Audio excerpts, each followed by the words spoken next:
I'm Ken Workman of the Duwamish Tribe, great-grandson of Chief Cecile, retired from Boeing Flight Operations Engineering as a systems and data analyst. And I'm here with Jack Trautman at Don Armeni boat ramp on Alki Beach on the western side of Valiet Bay, just across from downtown Seattle. So I came to know Jack from canoe journey. Jack is a Duwamish Indian as well, from the Oliver family. And so Jack's great-great-grandfather, Peter James. Do I have that correct? Yes, great-great-grandfather. So last Duwamish chief. And so here we are once again as Duwamish people, gathered on traditional Duwamish lands. I photographed Ken here, near here, and when I photographed, I was really thinking about, like trying to show that the way we photograph people, it's especially like Indians, like it's always a projection of what the photographer wants the Indian to be, correct?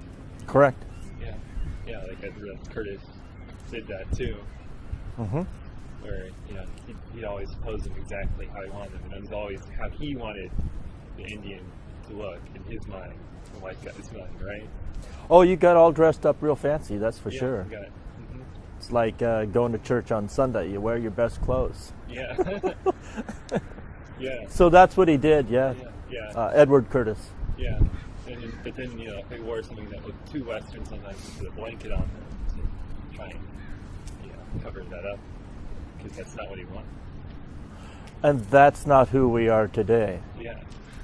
So yeah, we're doctors and lawyers, engineers, and all manner of people these days, just like everybody else, except we carry with us our history.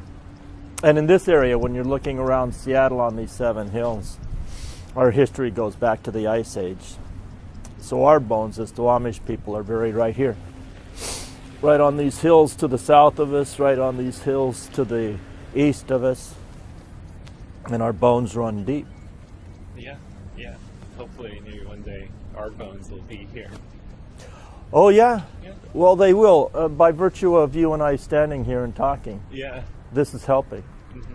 Because when Seattle was signing this treaty, he said the hills and the valleys and even these rocks retain the memory of our people. Yeah. And so it took me a while to figure that one out. But I finally, in my engineering head, my scientific head, I was able to figure out how these rocks can retain the memory of our people. So it's an honor for me to be standing here with you, a distant relative, Jack Trautman, on these shores, my home shores, my ancient shores, and carrying on this small conversation. So we're Duwamish, and there aren't very many Duwamish left. No. And so we struggle, day to day. But fortunately, the people of Seattle are helping out with this real rent thing for the Duwamish people. And so that helps us keep our doors open.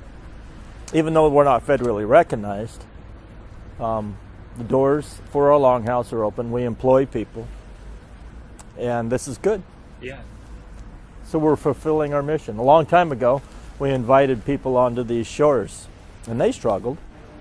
And so we helped people then, in 1851, and we're continuing to do that today. That's your charge. Yeah. You have to take care of this place. Yeah, I'm trying to see what I can do. Yeah. Oh, good. Because all the bones that are underneath these foundations of houses and stuff, that's your charge. You take care of those. Those people are still in the ground, 10,000 years worth. And they're all over the place.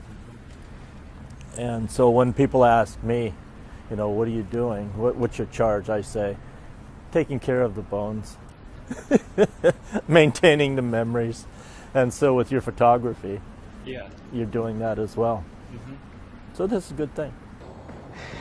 Welcome. I'm here with Cecile Hansen, the chair of the Duwamish Tribe, and we're here to have a conversation about the Duwamish people and the tribe and the future and present and past of their connection with this place on which we live. So, Cecile, tell me a little of what everyone should know about Duwamish Tribe. The Duwamish Tribe is the indigenous people of Seattle, and we're still here. It was signed by our leader, Chief Cecile, or Seattle, and then in their wisdom, they decided to name our city after them. So it's Seattle, and I think that people should realize that the city was named after a chief, and he is only honored two places here in the city of Seattle, which is, to me, kind of not honoring the man that they took his name. So this includes the waterways, the land, 54,000, forests. yes. Well, Duwamish means, I always tell people, Duwamish means the people of the inside, which basically means that we lived along all waterways, Alki, Duwamish River, Lake Union, Lake Washington, all the waterways, and we traveled by canoe. And so as we are still here on this land together, what is a good way for us to acknowledge that we are on Duwamish land when we hold a public meeting or when we want to respect the ancestry here? Well, if they had any knowledge, they would know that there is Duwamish, and they did sign a treaty, and they gave up a lot. And if they don't know, then they haven't studied the history of Seattle. And so the treaty was signed in 1855, is that right? Yes. And since then, there has not been recognition of the Duwamish tribe? Well, what happened was in the early 70s, 1973, 74, everybody was fishing. My brother was fishing in the Duwamish River, and he was always being cited and for fishing. And he said, the state fishery said he couldn't fish in that river, and he said, well, I'm Duwamish. And so he would come to my house, which I lived up here by the airport, and rant and rave and be very sad about, you got another citation. And so this one particular time, he said to me, you need to get involved. And I said, well, what do you mean get involved? Because he was getting tickets for fishing. Yeah. So I said, well, okay. So I start, and then he started advocating for the right to fish in the Duwamish River. So I got involved, but I didn't know what I was supposed to be doing other than following him. And then I met the chairman of the tribe, his name was Willard Bill. Well, Willard Bill stayed on a little while, and then we had a little meeting, and he said, I'm going to leave, and I was just wondering if you take the chairmanship in an interim basis, and we'll call a meeting. And what happened, I was elected chair, but I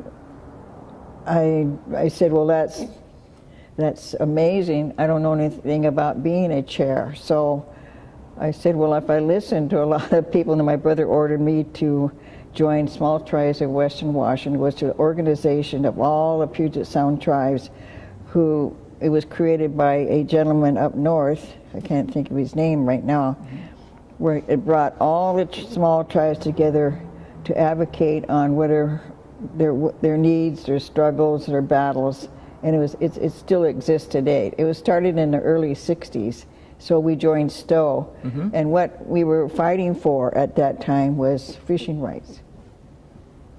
So there's a small tribes group that's brought together, but before we get to that point, from 1855, while there was a tribe, there was still not any real recognition by the U.S. government of the Duwamish tribe. Well, I think there were. If Governor Stevens approached the tribes, their idea was to get land away from the natives so that settlers could come from the east to settle here. Yes. So that was the point of these treaties. Yes. So they approached our people, our leaders, to sign the treaty to give up their land, and with the promises of a reservation and hunting and fishing and medical and health and all that.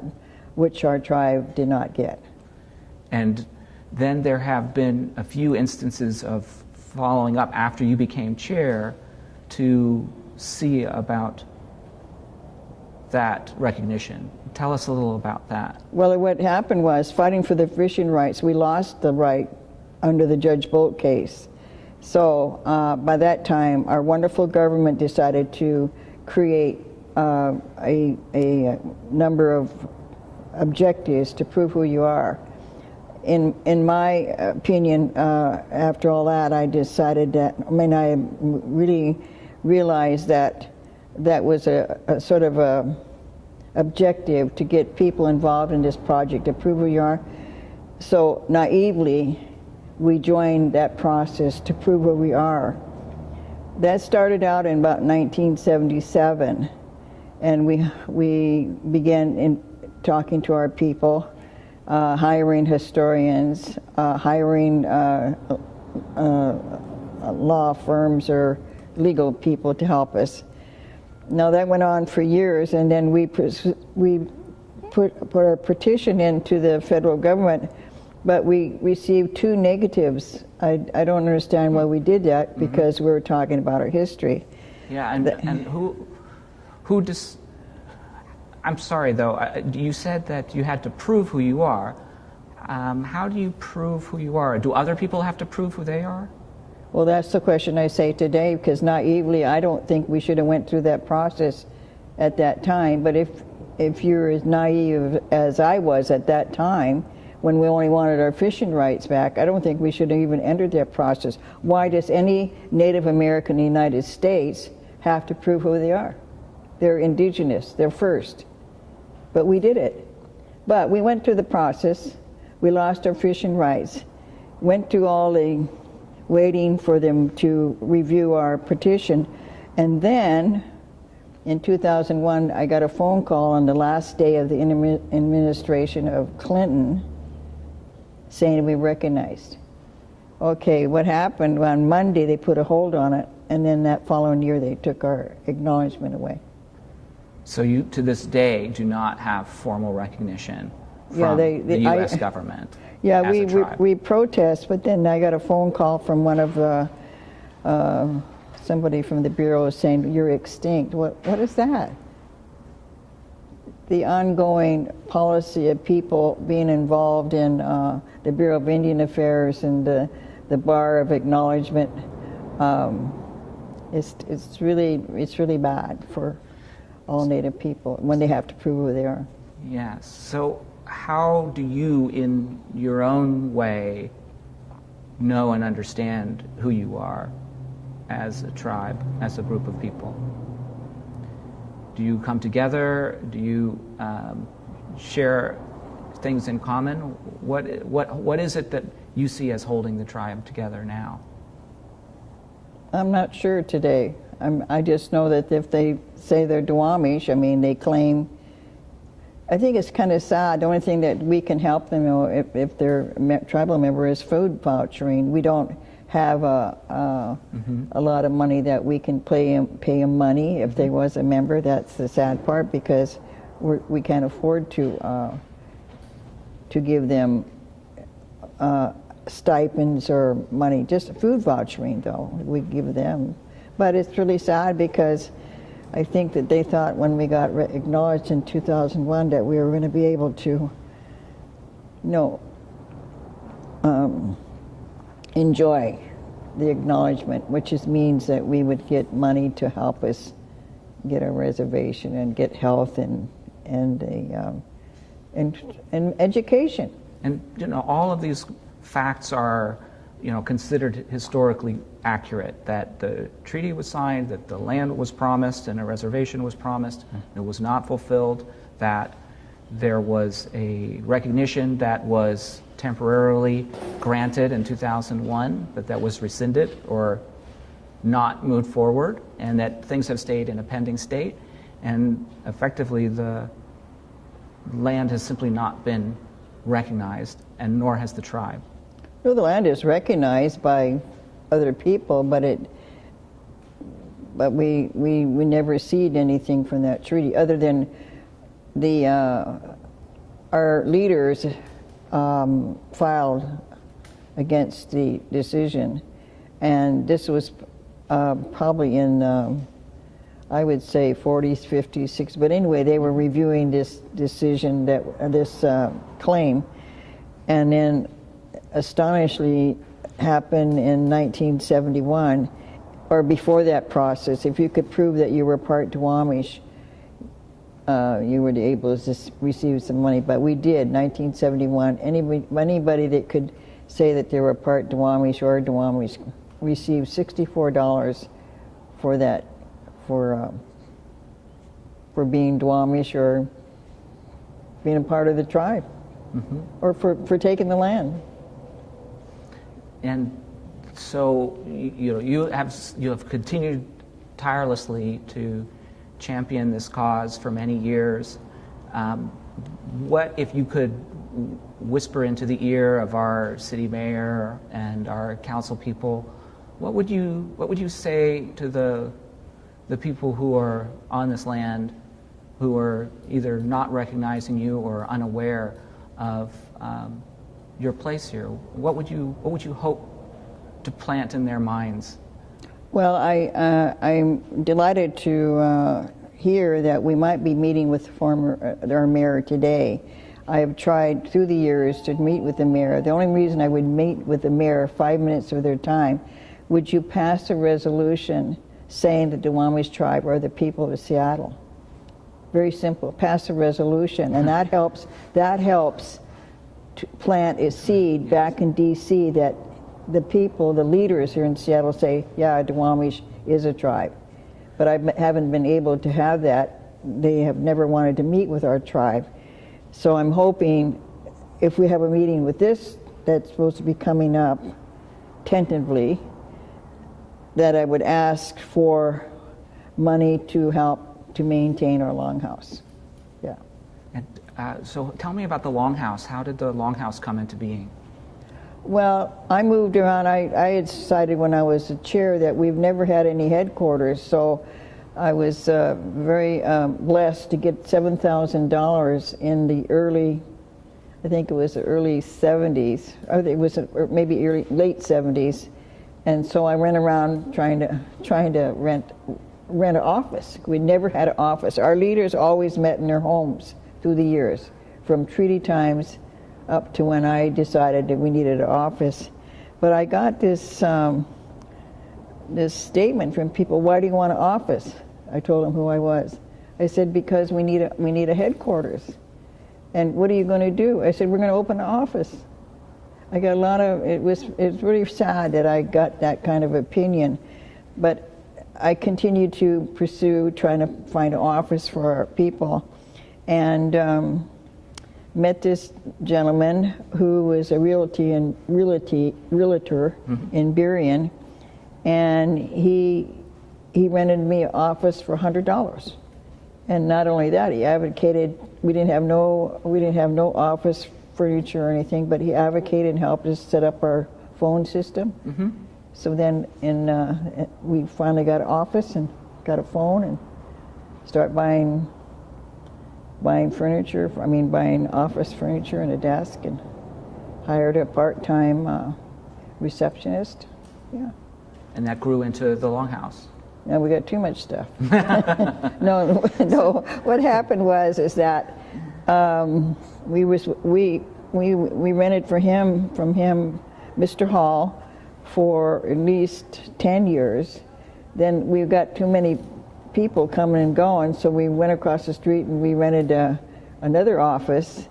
And then Mr. Hall showed up and he said, well, I got a bigger office, why don't you come rent again from us? But by that time, the office, we had to pay a little bit more, but this man was very amazing and very helpful to help the tribe. Why do you think he wanted to help the tribe? I don't know, maybe he was being kind. The guy was a millionaire, I swear, at that time. Maybe he was just saying, well, I got to, sometimes it comes in we have to do a kind thing. Maybe it was just, because I was getting this belligerent, maybe not belligerent, maybe because when they look down at you, what do they call it? They just didn't want any Native Americans. I don't know what they thought we were going to do. We're going to open an office. This is insane. Can you tell me, what does this place, this home, mean for you? Well, our tribe has never had any headquarters, and what happened in the last, they burned down all our homes. Our people used to live in longhouses.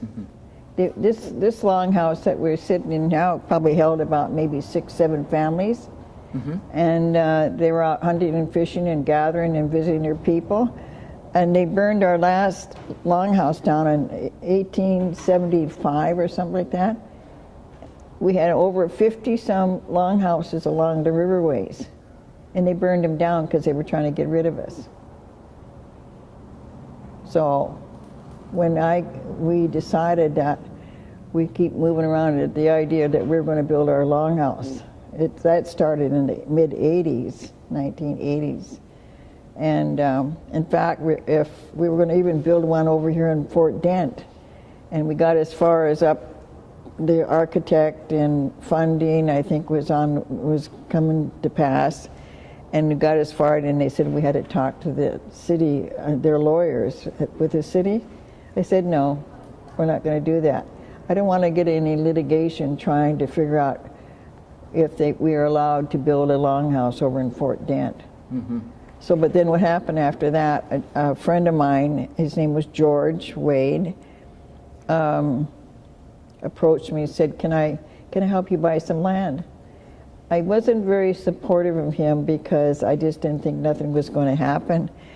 He not only found a piece of property, he put the first $10,000, which is the 2/3 of an acre, which this longhouse sits on. So there's so much in just the last few bits of what you've shared. Homes that were, like any home, the most important places of Headquarters. Your lives. Well, and yes, absolutely a headquarters. And the fact that they were burned down and destroyed and taken away. Well, don't you get it? They didn't want us around. I definitely get Push it. us out. Yes. Also make potlatching illegal. Yes. Yes. So many, clear violations, and yet to still have that need to find a home, to find a place to be, and to insist on still being here. How do you create a sense of peace about the living situation, or how do you resolve the conflict between the past wrongs and current injustices and the need to have a safe place to be? Well, I think that building this longhouse certainly, for me, gives me a sense of accomplish the people who cared about to give us money to build the longhouse. They say that I should take credit for it, but it wasn't for me. It was all the people who supported the idea of building the longhouse, which would be our cultural building to tell about the history of the Seattle. That's the whole point about it. But I'm glad that I'm able to come over here and have a desk and answer my phone and write a few letters. Mm-hmm. Yeah. Mm-hmm. Well, one of the questions about history is, what is the future of history? Some of the things you've shared have been hidden or buried, and I'm wondering if you could share a few other either key stories in the Duwamish history. How did the Duwamish people view having this land? Was this a place they had come to? Is there an origin story from the Duwamish traditions? Are there... Well, this is where our people lived. Yes. Before Contact of settlers. And I think that our people should be realize that they still have a place in this city of Seattle, and they have their own cultural longhouse that certainly belongs to them. It doesn't belong to me. But I'm glad that we have a home that they can say, this is our place here in Seattle. Probably the only there's only two places where you see maybe the chief's statue. It seems to me that if they named a city, I certainly am. I'm really. I feel that the leaders of our tribe, or leaders of our city, should really applaud their indigenous people and be a little more caring, but they're not. And what would it look like if they were to make more room for the Duwamish and for the history of it? Well, we wanted to build our longhouse down at the waterfront, and they shut it down. Well, maybe that could be still created, even though they shut down one effort. If there had been 50 longhouses, perhaps there could be 50 again, and that could be the second. Does that mean everybody moves out and that all the natives move in? Well, I don't know. What do you? People are. We all have legs and can move, so people move as well as stay, and displacement is a history of many peoples. Exactly. So it's not an unimaginable thing to create space where there hadn't been space before. What would you imagine a little bit, or maybe more than a little bit, more space could be? Would it be a second longhouse on that site? Would it be? Are there other sites that are considered particularly valued or memorable or worth their historical place in our future? I don't see that happening because they're permitting these big corporations building these buildings. There is no space down there. Yeah. Downtown. It would showcase the indigenous people.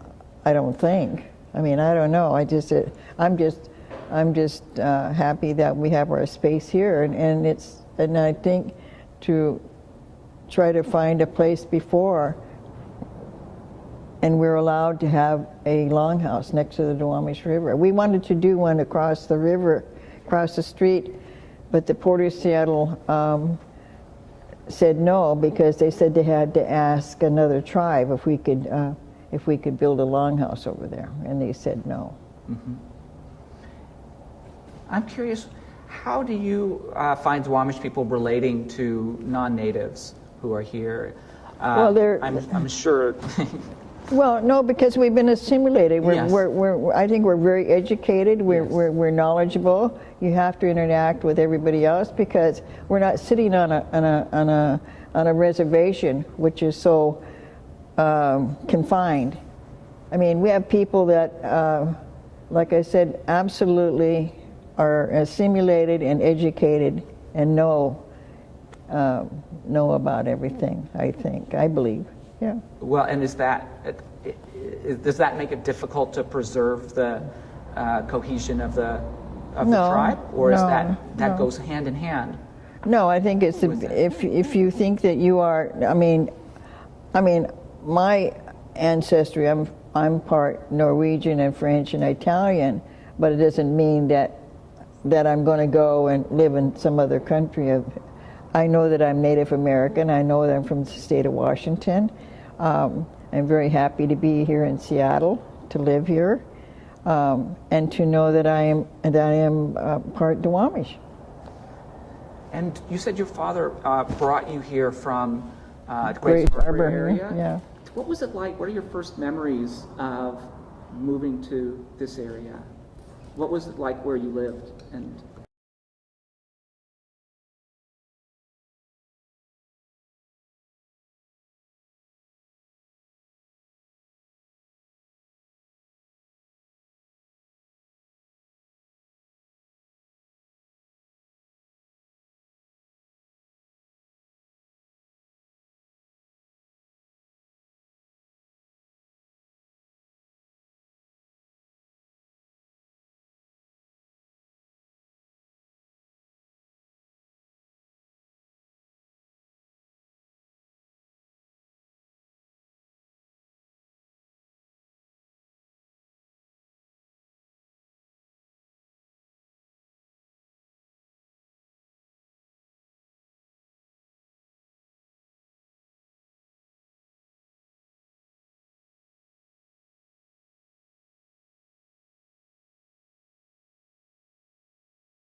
when you moved here about?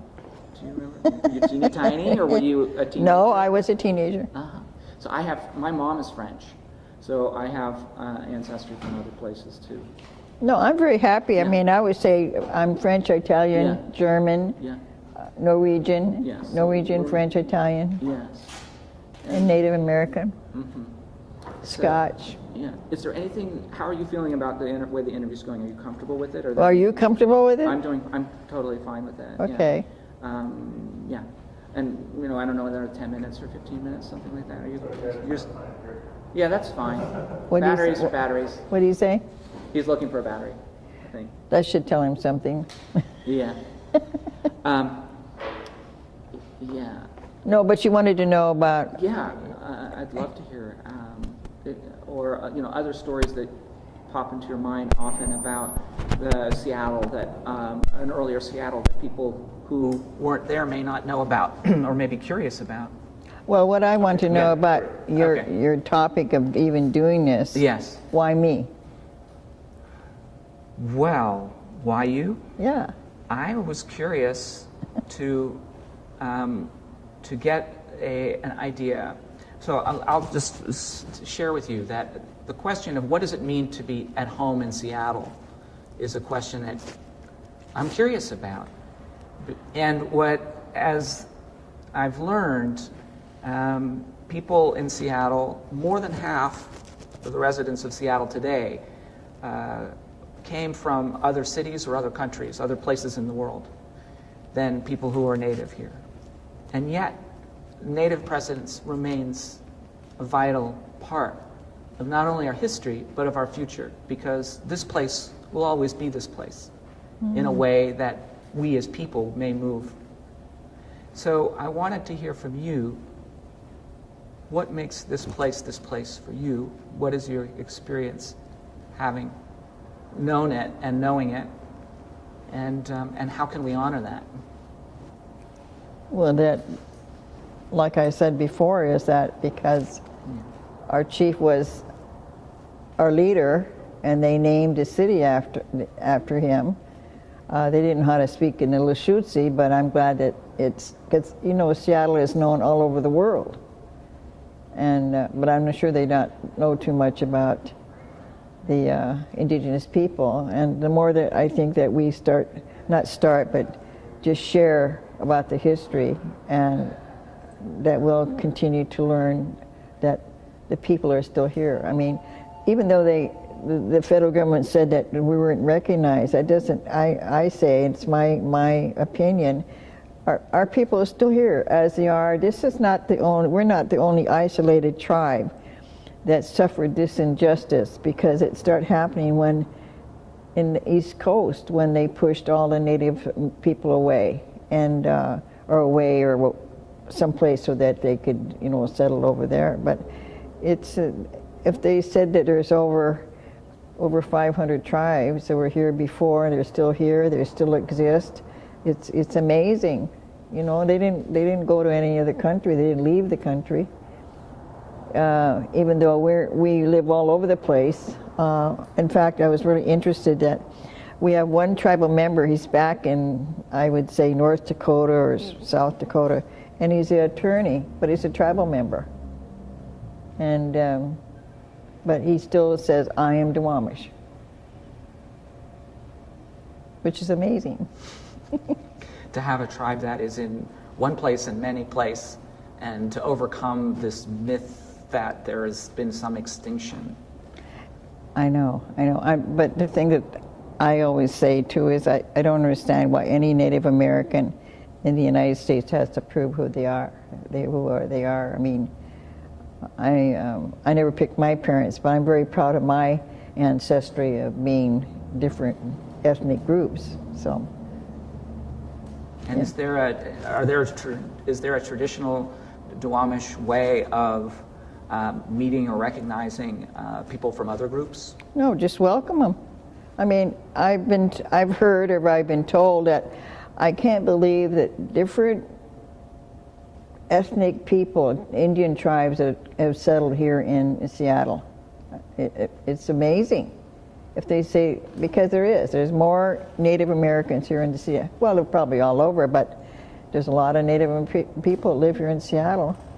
In fact, tonight I'm going to be going to do a powwow and do a greeting and say a prayer tonight. Well, evidently I did it last year, so they invited me back. And so I'm not into powwows. It's where they all come together and they sing and they pray and they socialize and they eat.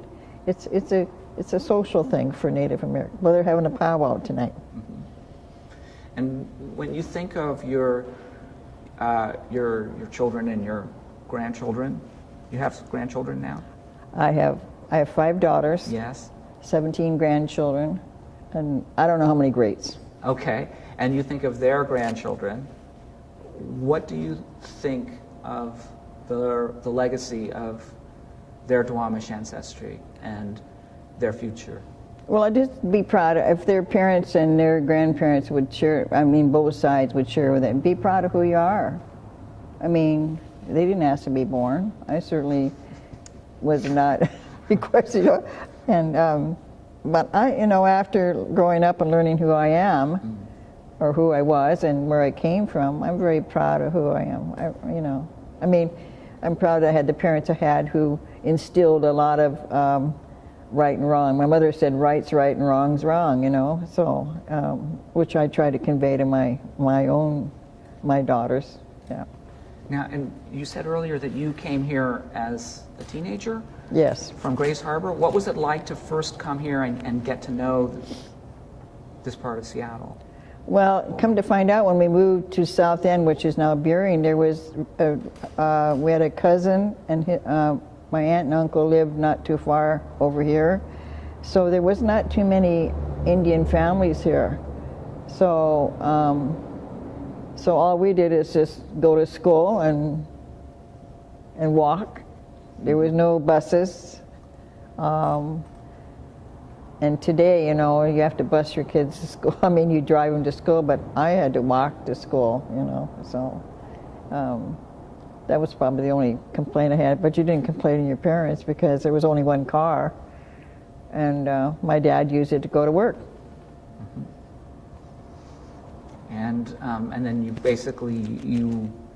basically passed most of your life here so far, right? Have you lived in Seattle pretty continually? Well, no, I've been all over I've stayed here until about, probably 55, 56, and then I got married, and then I married a native, and we moved to the coast, lived on a reservation, did that for about 14 years, and then moved back to Seattle with my children, and yeah, so the relationship wasn't very good, so then I parted for him, and then married another gentleman. I'm being nice here. And he was in the Marine Corps, but anyway, we ended up he was in the Marine Corps, so we ended up going to Camp Pendleton, and he got wounded in Vietnam, so he should have been released from the service. And because he was, I guess, he had a higher rank or something. But anyway, we ended up moving to Hawaii, and we were over there for a while.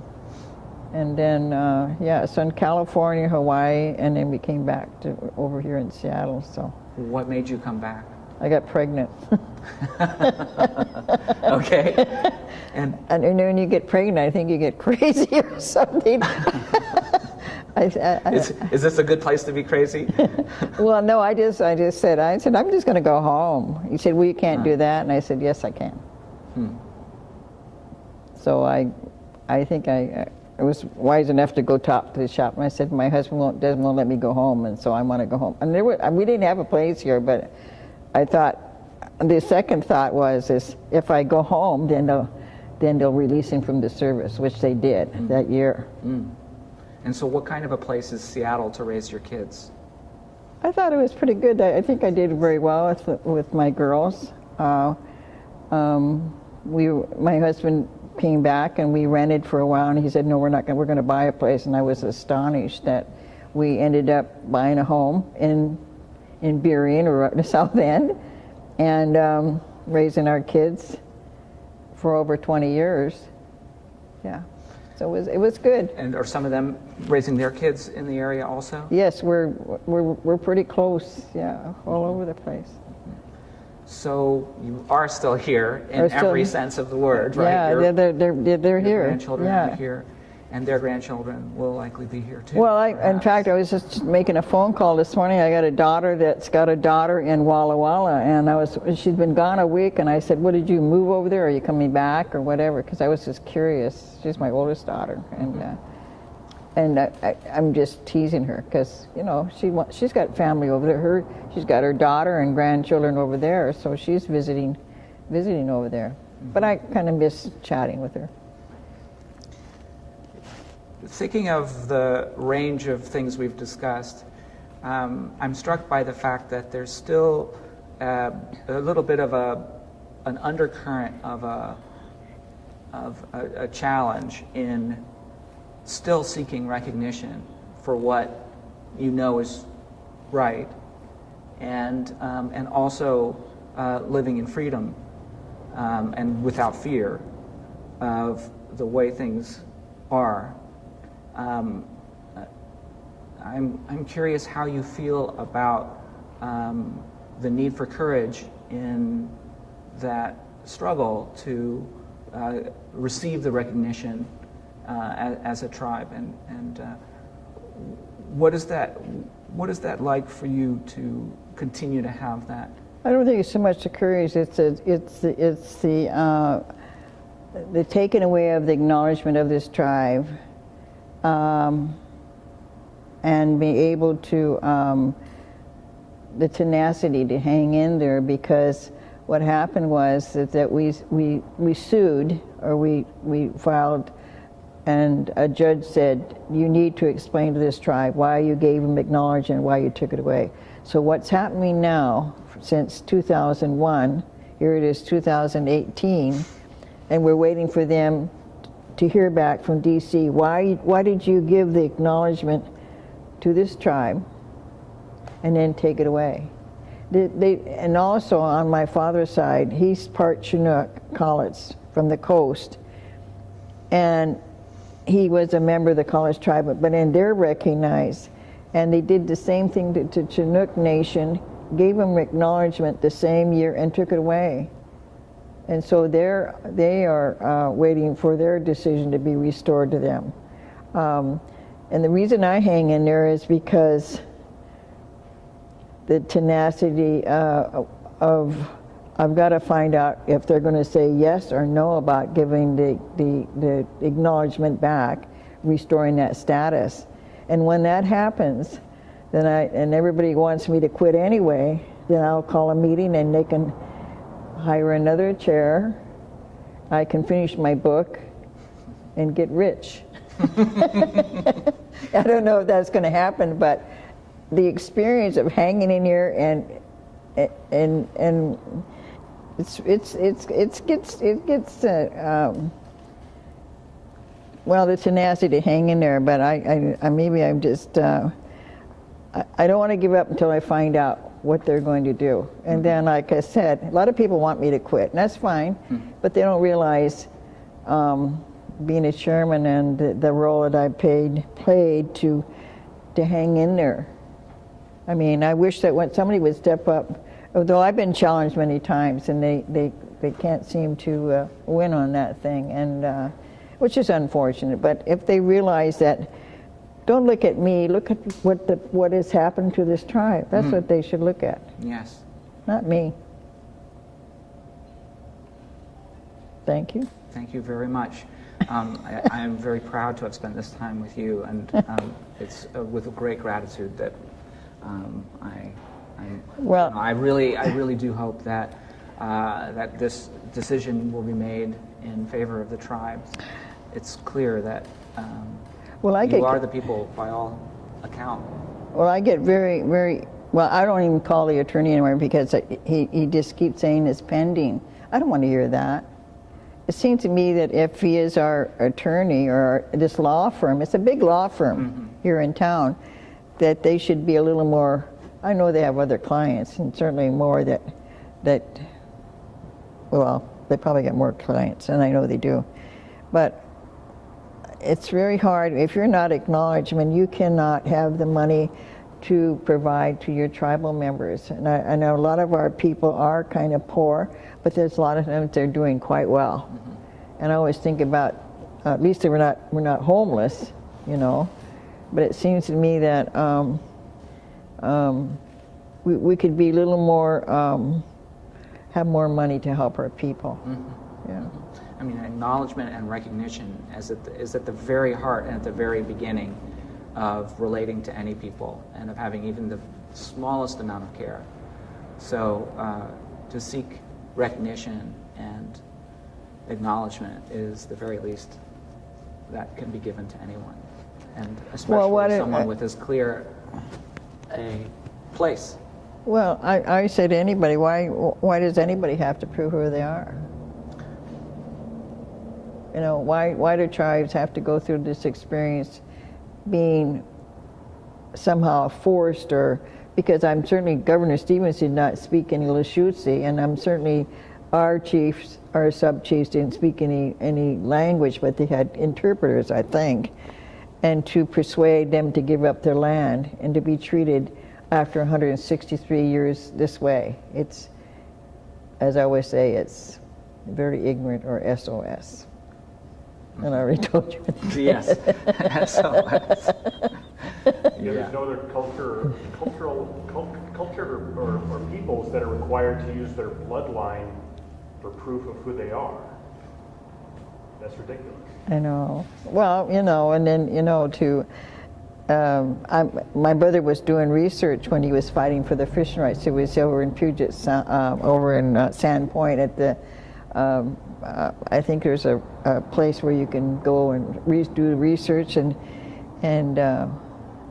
he said, guess what? I'm sure that Mom and Dad would have told us about it, but he found out, you know, he said, he called me up, he said, guess what? You know, we're 7/16 Native, or we're Indian. I said, oh, because we got the French, Italian, and German, and all that stuff, you know. So I said, oh, well, thank you. He was very, very, very a tough guy that really tried to, well, he left. He finally left. He went Suquamish, because we're part Suquamish too.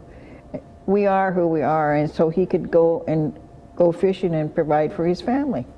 If people want to help in some way, whether it's out of kindness or a sense of wanting to do what is right, what is the best step that anyone could take to provide support? Well, we always advise them. We have a book in the lobby where you say you support us, but also we always need money to maintain our longhouse and to pay our people. And this is wonderful. There was a group of volunteers who had been working with us for about 9-10 years, and they started real rent, and people can pay real rent. So now we're getting pretty good. They're paying rent to us because they're on land, you know. So it's rent that someone pays in recognition that this is Duwamish land. Yeah. So if you have a home, or if you spend time in Seattle, you can actually acknowledge the people with a small or significant donation and pay rent to the Duwamish people. And they are. And they are. In fact, I just opened a letter last week, and there was a check for $11,000. That's fantastic. And there was a list. They got lists of all the people, $10. I think that's marvelous that they would have that compassion to pay the rent to help us.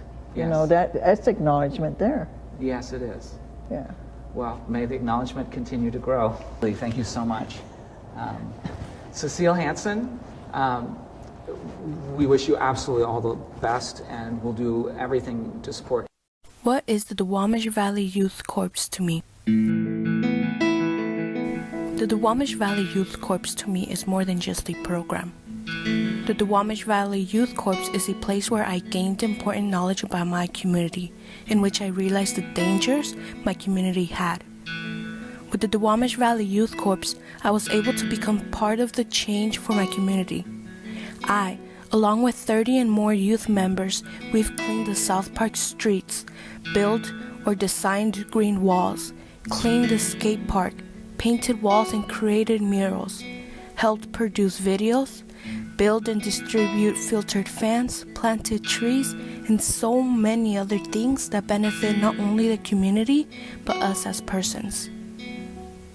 I've gained and lost friends, but most importantly, I built connections with people that I know that if one day I need them, they'll be there. So far, I've done a Metro bus video, a census commercial, and helped create part of the educational video the Duwamish River Cleanup Coalition has on its page. And I am excited for what's to come. The Duwamish Valley Youth Corps isn't just a place that pays you to do some community service. It's a place that teaches you right from wrong, gives you the opportunity to make better choices, opens your eyes and tells you what's wrong with your community, and gives you that push you need to create a solution to solve it. Helps you advocate not only for your community, but for yourself. I entered the Duwamish Valley Youth Corps back in 2016 as an 8th grader. I was shy and only hung out with my friends. And now, it's 2020, and I'll be leaving to a 4-year university. The Duwamish Valley Youth Corps has helped me grow as a person, as a leader. I've given presentations, helped other youth give presentations, helped plan for cleanup assessments, done business outreach with Zero Waste Washington. I was part of an educational video and many other wonderful things. So what is the Duwamish Valley Youth Corps to me?